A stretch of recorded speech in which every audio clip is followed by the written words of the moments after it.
بسم اللہ الرحمن الرحیم۔ شروع اللہ کے نام سے جو سب پر مہربان ہے، بہت مہربان ہے۔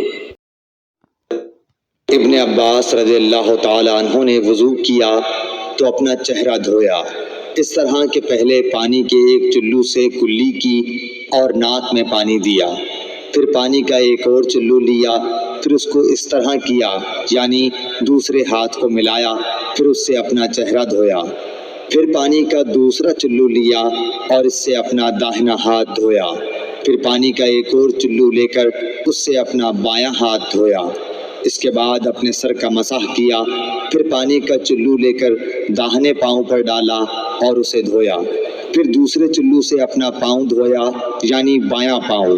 اس کے بعد کہا کہ میں نے رسول اللہ صلی اللہ علیہ وسلم کو اسی طرح وضو کرتے ہوئے دیکھا ہے۔ صحیح بخاری حدیث نمبر 140۔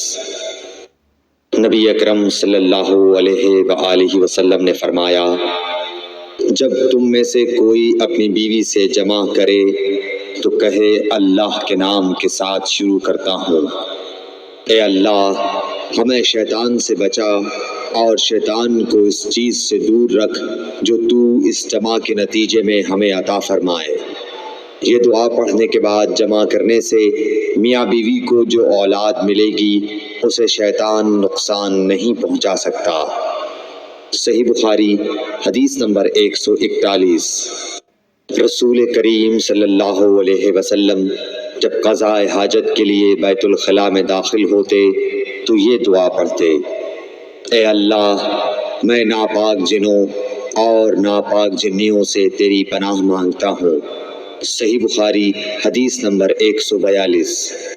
ابن عباس رضی اللہ عنہ سے روایت کرتے ہیں، ابن عباس رضی اللہ تعالی عنہ سے روایت ہے کہ نبی کریم صلی اللہ علیہ وسلم پخانے میں تشریف لے گئے، میں نے پخانے کے قریب آپ کے لیے وضو کا پانی رکھ دیا، باہر نکل کر آپ نے پوچھا یہ کس نے رکھا؟ جب آپ کو بتلایا گیا تو آپ نے میرے لیے دعا کی اور فرمایا، اے اللہ اس کو دین کی سمجھ عطا فرمائیو۔ صحیح بخاری حدیث نمبر 143۔ رسول اللہ صلی اللہ علیہ وسلم نے فرمایا کہ جب تم میں سے کوئی پخانے میں جائے تو قبلے کی طرف منہ کرے نہ اس کی طرف پشت کرے، بلکہ مشرق کی طرف منہ کر لو یا مغرب کی طرف۔ صحیح بخاری حدیث نمبر 144۔ لوگ کہتے تھے کہ جب قضاء حاجت کے لیے بیٹھو تو نہ قبلے کی طرف منہ کرو نہ بیت المقدس کی طرف۔ یہ سن کر عبداللہ بن عمر رضی اللہ تعالی عنہ نے فرمایا کہ ایک دن میں اپنے گھر کی چھت پر چڑھا تو میں نے حضرت صلی اللہ علیہ وسلم کو دیکھا کہ آپ بیت المقدس کی طرف منہ کر کے 2 اینٹوں پر قضاء حاجت کے لیے بیٹھے ہیں۔ پھر عبداللہ بن عمر رضی اللہ عنہ نے واسع سے کہا کہ شاید تم ان لوگوں میں سے ہو جو اپنے چوتڑوں کے بل نماز پڑھتے ہیں۔ تب میں نے کہا اللہ کی قسم میں نہیں جانتا کہ آپ کا مطلب کیا ہے۔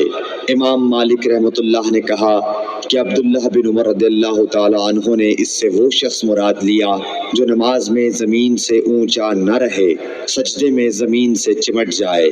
صحیح بخاری حدیث نمبر 145۔